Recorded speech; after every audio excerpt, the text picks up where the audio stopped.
Hey, Bracken, just your guy that always gives it to us, straight. And I got to ask what it was like for you guys as a defensive line to play in that game last week and just, have those long drives where it was so tough to get off the field.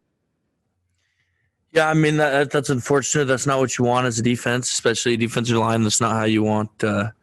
We want to stay on our side of the chains, and we never made them uncomfortable. We never got them off schedule.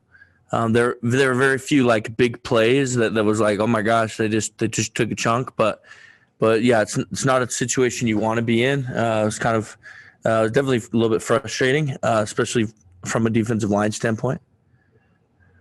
What do you have to do? Because a few teams, and I've talked to a couple of other guys, but from your view as a defensive lineman, what's the key to avoiding those long drives that you guys have given up at a couple points this year?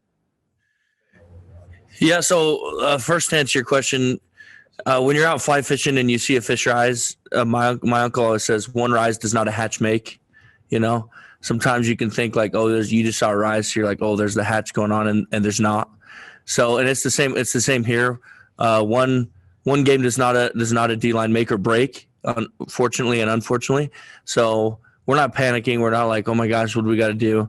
We've gotten out of drives like that many times together, and we didn't on Saturday.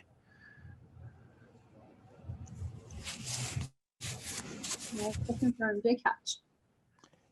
Yeah, Bracken, this could potentially be your final game at LaVell Edwards Stadium. Just kind of give us some of your thoughts on just how the ride has been for you at BYU. Yeah, it's actually that's been a big thing I've been thinking about this whole week because, I've been thinking a lot about whether I should move on or come back or whatever. So it's been on the forefront of my mind, and I've had so many good times with my friends in the stadium, and that's what. When you think about your seasons and your time as a football player, what you think about is the people around you and your teammates. You rarely do you think, and your family too. Rarely do you think about like the games itself or the plays. But I remember the USC when we beat USC and at LaVell Edwards last year. There, my pops was right there on the sideline when we came off, and it's like there's memories like that you're never going to forget. And so yeah, it's definitely found a soft spot on the fleshy tables of the heart, to quote St. Paul, actually. I guess it doesn't need a saint there. But. Apparently, you've been taking gospel doctrine classes recently or something. Hey, you know what? I'm rereading the New Testament before Christmas. Fair enough. I also wanted to ask you, San Diego State this week, you guys lost them in a low-scoring affair last year. I'm sure you guys would like to pay the favor back this year, but what do you see from them on film that's different from a year ago? Yeah, so we definitely want to have a little bit of revenge there, and that's something we've been exacting this whole year on teams that we've played before. So that's nothing new, but I wouldn't say it's like that's not the only. I mean, we're playing football to play football, and we watch film not because we're like, oh, what are they doing this year that's different, so we can take advantage of them. We watch film because we want to see what they do. We learn their percentages. They run 12 personnel 80-something% of the time.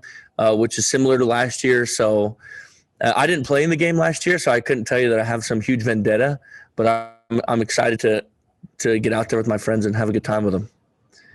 And then I probably should have followed that up. Have you been given the option to come back if you want to next year? What is kind of your thought process on all of this?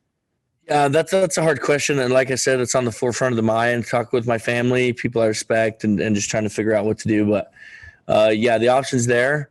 And just trying to figure out if it's the best thing for my family and for me and my wife moving forward and what we want versus what we can have. And so, yeah, I don't have an answer for you. Will you pursue the NFL whenever you decide you're done here at BYU? Yeah, I'd love to. I absolutely would love to. And I realize it's a hard thing. My older brother gave it a go, and I could see firsthand how hard it is. He's one of the best players to come through here. So I recognize it's hard, but yeah, I'd love to give that my shot as well. Another question from Jared. I'm curious along the same lines, Bracken, because your brother didn't have the same type of choice you have this year just because of the circumstances and the situation. What has he said as you've discussed, kind of this unique opportunity that you and the other seniors have? Yeah, so, Braden's take on it is obviously he wishes if he could have this opportunity, he would have loved to take it. And his advice is to take it because he's only been out of the game for a few years and he just longs for it. So that's his 10 cents if that's what you're wondering. But I think a lot of seniors in my situation are looking at it and they're thinking they're getting advice from everyone they can. And the advice from Braden was just that. And people I've talked to who've moved on, they long for the game. It's something that you'll miss, and it's just it becomes part of you. I've been playing this game since I was 7 years old or something.